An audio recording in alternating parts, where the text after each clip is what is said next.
പച്ചക്കറിയാണോ? പടയലത്തുനിന്ന് വന്നിട്ട് ചിക്കനും മീനും ഒക്കെ കഴിക്കാന്ന് വിചാരിച്ചാ അതും പോയി. ഓക്കൊന്ന് ചിക്കൻ കഴിക്കണോ? വെള്ള ചിക്കൻ വേണോ അതോ നാടൻ ചിക്കൻ വേണോ? നാടൻ ചിക്കൻ തന്നെ വേണം, നല്ല എരിയും വേണം. അതാവുമ്പോ കടിച്ച് പറിക്കാലോ. ആ അപ്പൊ പിന്നെ നാടൻ ചിക്കൻ തന്നെ ആയിക്കോട്ടെ. അയ്യോ, അതിന് ചിക്കൻ മേടിക്കുമ്പോ കേശു ഇവിടില്ലല്ലോ. அதுக்கு என்னம்மா, நான் போயிட்டு வாங்கிட்டு வரேனே. ആ മോൾ അതിന് ഇവിടുത്തെ മാർക്കറ്റിലൊക്കെ പോകുമോ? ஓ, நான் நிறைய வாட்டி போயிருக்கேன். അങ്ങനെയാണെങ്കിൽ ഞാനും വരാം.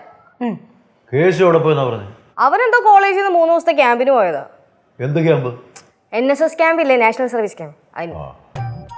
അയ്യോ, എന്നാ പിന്നെ നമുക്ക് പോയിട്ട് വന്നല്ലോ ആന്റി. போலாம். എന്നാ പിന്നെ ഞാനും വരാം. അപ്പൊ ചിക്കൻ നോക്കി വാങ്ങിക്കാലോ. വേണ്ട, ഇവര് നോക്കി മേടിച്ചോളും. കുഞ്ഞു വെയിലത്ത് പോകണ്ട, ഇവിടെ ഇരുന്നാ മതി.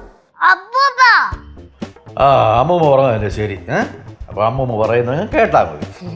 മക്കള് ഇവിടെ തന്നെ ഇരുന്നാ മതി. ചേച്ചിയും കനകാന്റിയും കൂടെ പോയിട്ട് വരും.